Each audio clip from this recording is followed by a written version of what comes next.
Buenas noches, Cristóbal. Buenas noches a los ¿Qué dos. tal? Cristóbal, tema de Ucrania, las grandes mentiras. ¿Nos están mintiendo mucho? ¿Poco? ¿Regular? ¿O no nos están mintiendo? De eso hemos hablado otras veces. Y la primera vez que intervine, que incluso que colaboré o que hice una intervención en tu programa, tú me preguntabas cuál te parece que es la mayor mentira que nos han contado. Y yo te respondía que la mayor mentira era hurtarle a los ciudadanos, hurtarle a la población el contexto, el propio contexto de la guerra, ¿no?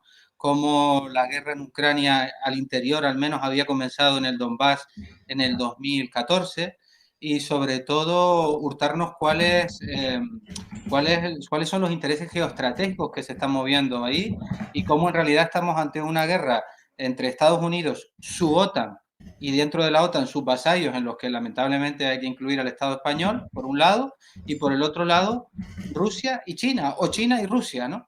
Porque la cuestión es esa, yo creo que la clave de lo que nos está pasando y de lo que nos va a seguir pasando nos la dieron en la cumbre de la OTAN, que se celebró ahora en Madrid, y con su nuevo concepto estratégico de la Alianza Atlántica, cuando dicen que o señalan como una de los principales enemigos no solo a Rusia, sino a China. Y eso que China, que yo sepa, no ha invadido ningún país ni está a punto de agredir a los Estados Unidos, ¿no? Ahí es cuando ellos ponen de manifiesto lo que se está jugando. Lo que se está jugando es que nos han metido en una guerra fría, de la cual la guerra de Ucrania es solamente un primer episodio, y que pretenden que paguen todas las poblaciones europeas, empobreciéndose de una manera cada vez más gravosa, con los precios que tenemos de los alimentos, con lo que estamos viendo de los combustibles, con el gas, el petróleo, todo ello porque, como dicen personajes tan infames como es el jefe de la diplomacia de la Unión Europea, Josep Borrell, tenemos que hacer sacrificios porque estamos en guerra, dice él, ¿no? Aunque él sea un súper privilegiado y un alto funcionario de la Unión Europea que vive a cuerpo de rey. Y con respecto concretamente a lo de Ucrania, pues lo que estamos viendo es eso, ¿no? Estamos sufriendo todos las consecuencias de una guerra que a Estados Unidos le interesa prolongar y que a Europa, desde luego, no le interesa prolongar, ni le interesa a Ucrania, yo creo que no le interesa tampoco a Rusia, pero que están haciendo todo lo posible armando a Ucrania para que esa guerra se enquiste, que es lo que desde un principio pretendía Estados Unidos. Yo lo único que me pregunto ante esta situación, que cada vez es más terrible y de la cual nos están mintiendo, como dices tú, todos los días, y resulta que todo es culpa de Putin y no va a haber gas porque Putin no lo va a suministrar, pero ellos al mismo tiempo quieren independizarse del gas ruso. Yo lo que me pregunto, o lo que me he venido preguntando en estos días es, y reconozco que no tengo una respuesta, es sobre las razones que puede tener, por ejemplo, la burguesía alemana y el gobierno alemán que representa a esta burguesía, para ser tan incapaz de defender sus propios intereses con respecto a los intereses de Estados Unidos. Porque este enfrentamiento con Rusia no le interesa a Alemania, no le interesa a España, no le interesa a Francia, le interesa a los Estados Unidos. Sin embargo, un momento antes de conectarme, había un compañero por aquí que estaba preparando un artículo y me lo comentó antes de dejarme un poco aquí para que yo interviniera y no aparecer en cámara. Y me decía, Tony Blair, el ex primer ministro británico, ya ha hecho algunas declaraciones diciendo que no se puede sostener esta política de sanciones contra Rusia y también hay posibilidades de que el propio mandatario alemán pues está bajando mucho su nivel de popularidad y que pueda tener que dimitir si mantiene esta política de sanciones contra Rusia que se vuelven contra Europa. Entonces, nos mienten. ¿Por qué nos mienten, en definitiva? Porque nos han metido en una guerra sin preguntarle a nadie, una guerra que va a ir a más, que va a tener distintos episodios a medida que el enfrentamiento entre estas potencias se venga dando en distintos puntos del planeta y de los cuales los Paganini son los ciudadanos. Son las grandes empresas armamentísticas, se forran algunos sectores de la burguesía, porque otros no, por eso decía yo que no entiendo lo de Alemania. Algunos sectores de la burguesía se benefician, sobre todo Estados Unidos, y mientras tanto la población se empobrece y está llegando a unos puntos que si la cosa sigue empeorando, yo supongo que va a empezar a haber contestación, porque ahora se está pidiendo a los alemanes, a sociedades acostumbradas al consumo, que vayan a ducharse a casa de sus vecinos o que no cojan el coche. O a ver cómo le dices tú en Alemania a la gente que no ponga la calefacción en invierno. Entonces es una situación que yo creo que tarde o temprano va a generar grandes contradicciones en nuestras sociedades, ¿no? Totalmente, Roberto. Oye, Cristóbal, Rusia acaba de anunciar que sus objetivos militares van más allá del Donbass. Zelensky, por su parte, sigue exigiendo a la comunidad internacional más armas. ¿Hay todavía lugar para la paz, Cristóbal? ¿Para una solución pacífica, negociada? La cuestión es lo que estaba comentando. Da la impresión de que no quieren. Es decir, Estados Unidos no quiere, porque esto le viene muy bien. Y entonces la única esperanza que yo veo es, o bien que esa, y hablo de la burguesía alemana y no hablo de la burguesía española, porque lamentablemente el Estado español es un Estado demasiado vasallo y sin ningún tipo de capacidad de reacción. Pero Alemania es la potencia europea, la Unión Europea es un proyecto creado para las burguesías alemana y francesa, y esto va en contra también de Alemania, ¿no?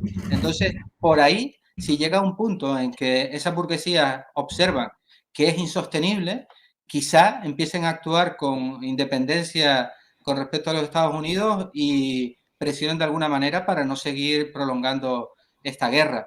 Y por el otro lado, en Ucrania, yo la verdad es que no estoy teniendo últimamente mucha información sobre cómo va la guerra concretamente. En Ucrania, la posibilidad de que llegue a algún punto en el que la propia población no quiera seguir resistiendo, ¿no? Porque Zelensky también es un personaje que no mira por su pueblo, es decir, es un alfeñique de los Estados Unidos, porque si él hubiera mediado por lo suyo, habría intentado efectivamente llegar a algún tipo de acuerdo con Rusia y salvar de alguna manera los muebles y salvar lo más posible de su país, ¿no? Entonces realmente no lo sé, porque ha pasado tiempo, la guerra se ha enquistado, que es lo que quería Estados Unidos, Claro. y yo me temo que desde luego lo que no le importa a casi nadie es la población ucraniana.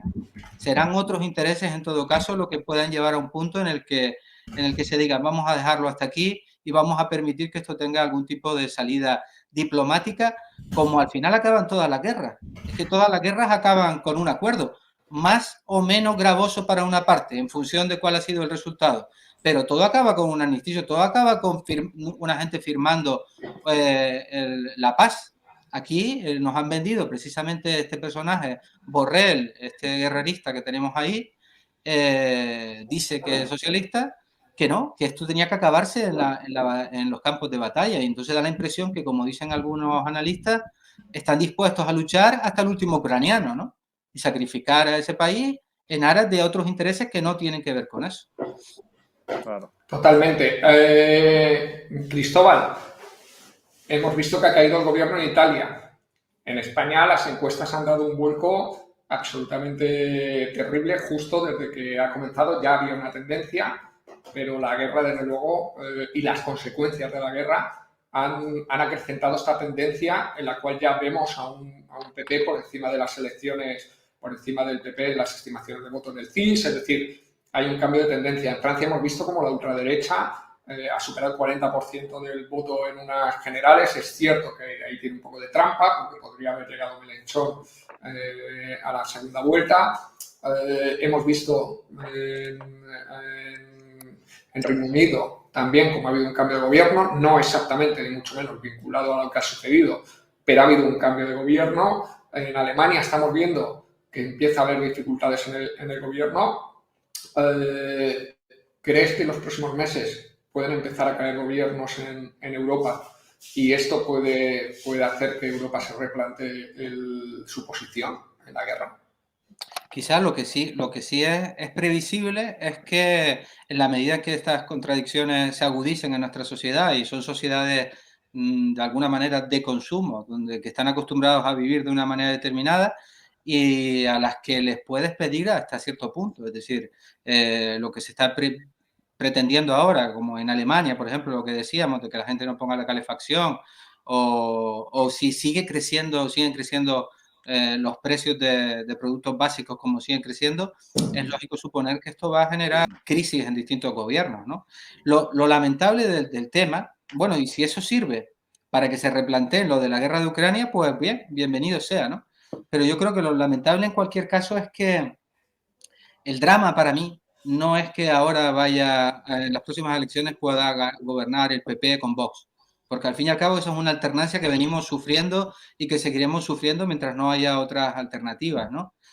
Para mí lo más dramático es que siga sin existir una alternativa que se pueda considerar transformadora, ¿no? Y que realmente se plantee lo que hemos hablado otras veces, organizar a la población para después dar una batalla imprescindible si tú quieres cambiar algo, ¿no? Porque si seguimos creyendo que las cosas se cambian simplemente yendo a votar, y aunque llegues a tener en el Parlamento una mayoría absoluta de eso que llaman izquierda, que en definitiva son organizaciones socialdemócratas que no pretenden transformar nada esencial en la sociedad, pero aunque tú tengas una mayoría absoluta en el Parlamento, ¿no? De eso que llaman ahora, quieren sumar con el PSOE o lo que sea, yo creo que tenemos bastantes elementos ya para imaginarnos que eso no sirve para cambiar una sociedad.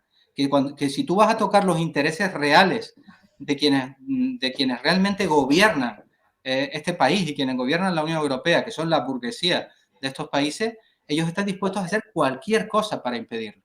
Y en el caso de estos partidos y de estos políticos, ni siquiera hace falta hacer mucha cosa, porque no son precisamente personas que estén dispuestos a jugarse la vida ni nada por el estilo, ¿no? Entonces, lo dramático es que no haya una alternativa real, una alternativa que se empiece a crear una alternativa de cambio real, porque sinceramente lo que nosotros tenemos es una política espectáculo, una política que nos hacen pasar por democracia, pero que en realidad se parece más a un mercado. Y nosotros más que ciudadanos somos consumidores pasivos, ¿no? O sea, si tú te vas incluso a cualquier definición clásica de la ciudadanía, de Aristóteles, por ejemplo, de la política de Aristóteles, el ciudadano es aquel que participa de manera estable en el poder de decisión colectiva, ¿no? Que participa en el poder político. Bueno, eso nos cuentan que hacemos cuando vamos a votar, pero nosotros sabemos que no es así. Nosotros sabemos quién gobierna. Nosotros sabemos que cuando vamos a votar nos permiten elegir entre un capataz muy antipático y un capataz que se muestra simpático. Pero nosotros hemos observado algún cambio real en la sociedad con este gobierno que se vendía como el más progresista de la historia. Entonces, un poco para contestar a lo que tú decías, sí es posible que caiga un nuevo gobierno. Obviamente, quienes están en el gobierno son quienes se van a ver deteriorados por la situación económica. Les tocará a los otros y si nada cambia, pues se van a deteriorar esos otros y seguiremos en eso que se parece más a la rueda de un hámster que a cualquier tipo de participación política realmente democrática, creo yo. Totalmente. Roberto. Oye, gran definición, la rueda del hámster. Cristóbal, tenemos que dar grandes definiciones para nuestros amigos y amigas que siguen este programa.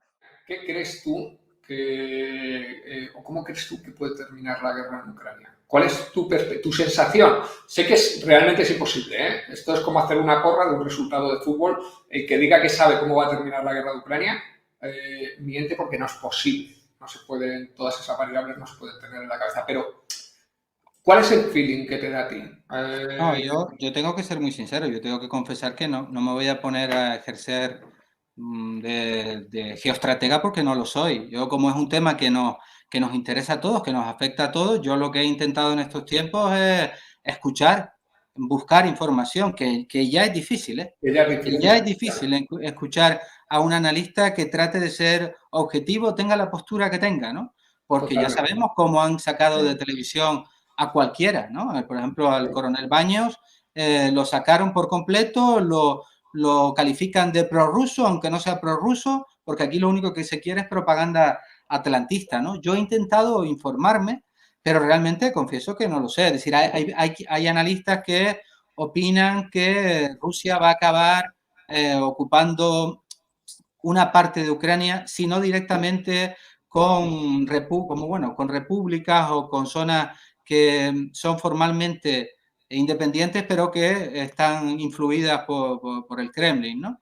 Y que además cuanto más se prolongue la guerra, peor para Ucrania, peor en este caso para Zelensky, y yo diría para Zelensky, peor no sé para quién, es que Zelensky me parece un personaje terrible, Sí, es un terrible, personaje porque siniestro. es un personaje siniestro, es un personaje que por lo visto es multimillonario y que no está mirando por su país en absoluto. Pues si tú dijeras, no, el tipo es un patriota y está defendiendo a su país, aunque sea de extrema derecha, pero está defendiendo su país, pero no, es un simple alfeñique de los Estados Unidos, ¿no? Perdona, Pero, Cristóbal, ¿no crees que igual se ha creído un poco el personaje? no, eso es muy posible.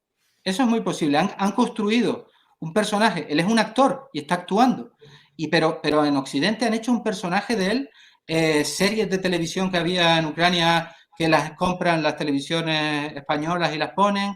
Te vas a cualquier librería y hay libros sobre la biografía de Zelensky y es posible que el tipo se crea su personaje. Es posible, pero lo que pasa es que quien lo está pagando es la población de su país. Yo confieso que no sé cómo va a acabar. Lo que no me parece creíble, desde luego, es que Ucrania vaya a ganar la guerra, como nos planteaba, pues no sé, Borrell, o como nos decían aquí, cosa que ya no se dice. Ya no se dice. O que Rusia, no, ustedes no sé si lo recuerdan, que cada semana Rusia iba a entrar en default, iba a colapsar, la economía rusa ya no aguanta, y ahora resulta que la única economía rusa que está creciendo es la rusa, que el rublo crece, que el euro baja. O sea, lo que sí podemos ver es que la política de Occidente o de Estados Unidos y de Europa con respecto a Rusia, de alguna manera le tiene que estar afectando, pero desde luego no ha tenido el efecto que querían tener.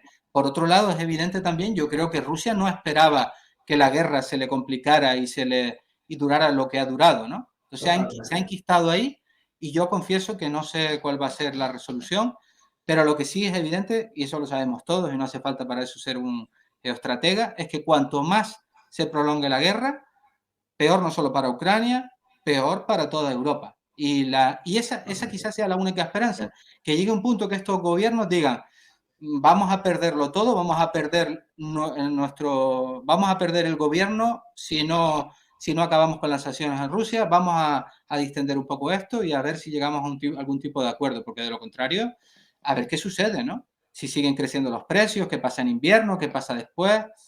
La situación se torna realmente complicada, ¿no? Totalmente. Sí, sí, sí, sí. Roberto, Oye, pues no sé cómo vamos de tiempo con Cristóbal, no sé si hacemos la sobre... última y Sí. cerramos. Oye, Cristóbal, sobre Vladimir Putin, ¿no? Se han dicho tantas cosas de Putin que al final está sobreviviendo a todos los movimientos políticos en Europa. Ha caído Johnson, cae Draghi, Putin continúa. ¿Crees, Cristóbal, que Putin sobrevivirá a Pedro Sánchez? Casi seguro que sí, ¿no? Casi seguro que sí. Yo no, Larga vida, ¿no? tampoco tengo datos últimos sobre Rusia, sobre cuál es ahora mismo la popularidad de Putin, pero lo que sí sabemos es que, aunque siempre haya gente que esté contra la guerra, ¿no? En todos lugares, cuando hay un enfrentamiento, sobre todo si es un enfrentamiento en el que un país se ve agredido, no solo en la guerra que tiene contra Ucrania, sino por toda Europa, sanciones, la famosa rusofobia, eso lo que suele provocar es un cierre de filas, ¿no? En cualquier Claro. sociedad, en cualquier sociedad. Y es posible que eso se esté dando en Rusia. Ustedes saben que yo, y cada vez que digo esto me caen palos de nuestro lado, ¿no? Cada vez que digo esto me caen palos de nuestros compañeros antiimperialistas y tal. Yo no soy ningún defensor de Putin. Putin es un defensor de la burguesía rusa y con independencia de que es muy cierto que la OTAN ha ido arrinconando a Rusia y ha ido provocando a Rusia, yo no defiendo la intervención militar en Ucrania. Otra cosa hubiera sido que la OTAN atacara a Rusia desde Ucrania, entonces está justificado, es una defensa, ¿no?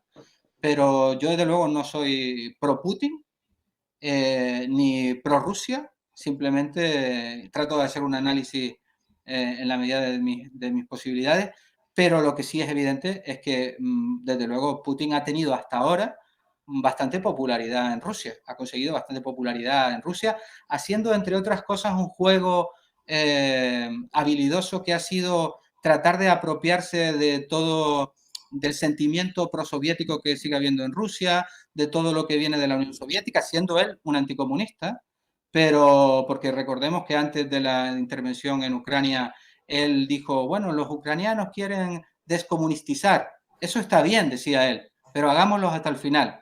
De eso se olvidan muchos compañeros o no quieren verlo, ¿no? Porque consideran que Rusia está jugando un papel antiimperialista ahora.